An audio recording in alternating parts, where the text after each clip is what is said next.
d'Amour Giel, que je trouve déclassé sur ses deux dernières performances, il est déclassé. Je lui oppose Cyrus Dalcy, vous vous en souvenez cet été? Oui. Pour vous, je ne m'étais pas arrêté malgré mes vacances, j'avais poursuivi mes petites vidéos et je m'étais aperçu, j'étais l'un des rares journalistes, d'autres s'en étaient aperçus, mais bon, on n'était pas très nombreux. On s'était aperçu que Cyrus Dalcy gagne toujours quand c'est Gelormini qui est dessus. Eh bien, il avait gagné son quintet à la surprise. Voilà, j'étais content, vous étiez content ce jour-là. J'avais trouvé l'astuce. Donc, c'est bien Gelormini qui est dessus. On le suit. Et puis, le 5 Classe des Obos, c'est un cheval que j'aime bien, qui est en plein boom et chassé sa récente déception. On tient là trois bons favoris en tête de ma sélection. Et puis, il y en a un qui trouve un superbe engagement à la limite du recul des 25 mètres, c'est le 7 Dream the Best. Alors j'espère que le troisième tiercé consécutif va se trouver dans mes quatre premiers. Je suis assez chaud. Je donne un indice de confiance de 3 sur 5. Et puis, je rajoute ensuite mon coup de cœur. Alors, il fallait que je vous trouve quand même un coup de cœur. Vous avez vu, mon coup de cœur est deuxième du prix de l'Arc de Triomphe. Et merci à son jockey qui avait eu l'honnêteté de diffuser qu'il était super chaud. Je vous avais donné la primeur de la confiance de ce jockey. Donc bravo, bravo à lui. Et bien là, mon coup de cœur est annoncé à 45 contre 1.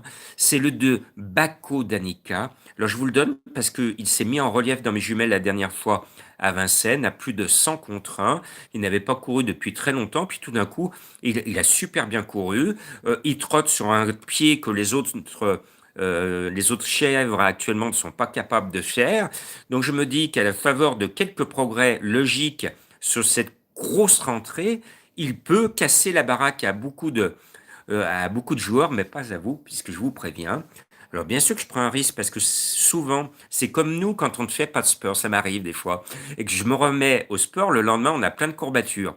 Eh bien c'est pour ça que des fois des chevaux ne répètent pas le coup d'après. Bon, mais bon, j'y crois quand même. Et puis, on va aller chercher derrière, au poteau des 25 mètres, il y a un cheval qui est déclassé sur le papier sur ses anciennes performances. C'est le 13 Kumba Cookie, que j'aime bien, mais qui en a marre.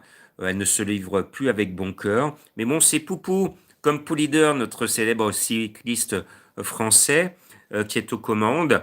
Bon, c'est le plus facile tiercé de sa carrière, à elle d'en profiter, parce que si elle ne fait pas l'arrivée de ce tiercé, elle ne fera plus jamais de sa vie l'arrivée d'un autre tiercé, puisqu'ils seront plus relevés dans son programme futur. Donc j'espère que ce 13 va nous porter bonheur. Et je reviens au grand galop ou au petit trot, pour pas me faire distancer au premier poteau, avec le 1 Carajuela. Je la sens bien. Elle est en forme actuellement. Et moi aussi, je suis en meilleure forme. J'étais fatigué ces derniers temps, mais la forme revient. Donc le 1, j'y crois un petit peu. Et puis, Madame Colombo, son cheval, son 11, vous avez elle était malheureuse, elle hurlait à mini droite, ouais, Enable et les autres, ils ont gêné mon 11. Elle me dit, Jean-Marc, t'as vu, et sinon elle aurait été à l'arrivée. Elle me dit, Jean-Marc, dis-moi qu'il aurait été à l'arrivée, mon cheval. Alors pour lui faire plaisir, j'ai dit oui, s'il n'avait pas été gêné, il aurait été à l'arrivée, mais bon, c'est comme ça, les commissaires ont tout maintenu. Voilà. Et puis moi, j'aime pas un arc de triomphe ou un prix d'Amérique où on rétrograde ou on distance. C'est-à-dire qu'on change l'ordre. Bon, moi, je préfère qu'on ait laissé en l'état. C'est les aléas de la course. Ils n'étaient que 11 et ils ont été foutus de se gêner. C'est quand même dingue. Voilà. Et puis, donc, je me suis dit que je vais mettre son cheval. Alors, à ma grande surprise, je pensais qu'elle allait mettre Antidocteur le 4. Et non, elle m'a donné Amour orageux le 11. Alors je lui ai dit, elle m'a donné son cheval avant que je découvre la lisée partant.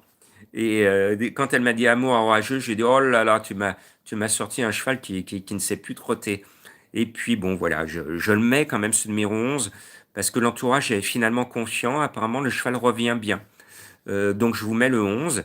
Mais n'hésitez pas à mettre anti-docteur. Et s'il n'est pas là, je vous ferai une ordonnance pour vous faire rembourser par la sécurité sociale. Voilà, il fallait que je termine par une pointe d'humour parce que le jeu, c'est jouer. Et jouer, il ne faut surtout pas se prendre au sérieux parce qu'on doit toujours prendre plaisir à jouer. Le jour où vous n'avez plus de plaisir à jouer, ne jouez plus. Bonne chance.